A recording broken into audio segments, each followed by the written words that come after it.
नमस्कार. सर्वप्रथम मी ग्रामपंचायत सदस्य प्रमोद सूर्यवंशी सरकार आज कल्लेश्वर मंदिर परिसरातील जे पावसातनं जे पाणी साठतंय आणि जे ग्राउंड आहे, क्रीडांगण आहे, त्या क्रीडांगणामध्ये पाणी साठलं जातंय. ते क्रीडांगणामधलं पाणी त्या पाण्यापासून त्या मंदिराला पण धोका आहे. ते पाणी मंदिरामध्ये मुरलं जातंय.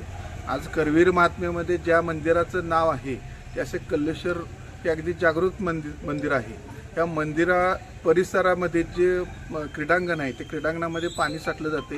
त्याच्यासाठी खासदार धैर्यशील माने यांच्या फंडातून 10 लाखाचा निधी लागला होता आणि जे कॉन्ट्रॅक्टर होते, ठेकेदार होते, त्या ठेकेदारांना आम्ही असं ग्रामपंचायतीच्या वतीने पत्र दिले होते की इथली जे सुशोभीकरण पण करा आणि इथल्या पाण्याचा जो मूळ प्रश्न आहे तो पाण्याचा प्रश्न, जो पाणी आम्हाला कुठंतरी ड्रेनेज पद्धतीनं काढून द्या, अशा पद्धतीचं आमचं त्यांना लेखी पत्र दिलं होतं. कॉन्ट्रॅक्टरनं जुजबी असं काम केलेलं आहे आणि जे पाणी जे आहे, पाण्याचा मुख्य प्रश्न आहे तो अद्यापही त्याने निकालात काढला नाही. त्याने तोंडी करतो, घेतो आणि असं अर्धवट काम त्यानं सोडून तो परत गेला. त्या कॉन्ट्रॅक्टरला शासन दरबार त्याच्यावर तक्रार झालेली पण आहे. त्यांना योग्य ती शिक्षा व्हावी किंवा ह्या आमच्या सगळ्या गावकऱ्याच्या वतीने सकाळी आम्ही त्या पाण्यामध्ये कागदी नौका सोडून आम्ही त्याचा निषेध केलेला आहे आणि त्या कॉन्ट्रॅक्टरवर योग्य ती कारवाई करावी.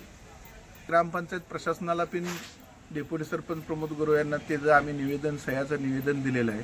गावातल्या सर्व नागरिकांनी, भाविकांनी, तरुण मंडळाने आणि कमिटीच्या सर्व सदस्यांना देवस्थानच्या हिचं आम्ही अगोदर त्यांना माहिती दिली होती. त्यामुळे सर्व लोक इथं उपस्थित होते. अगदी कमी वेळेत जास्त लोक उपस्थित होते. लोकभावना म्हणजे जागृत झालेली आहे. त्या पद्धतीला आम्ही त्या सर्वांचे इथे जे उपस्थित राहिले त्यांचं मी सर्वांचं आभार व्यक्त करतो.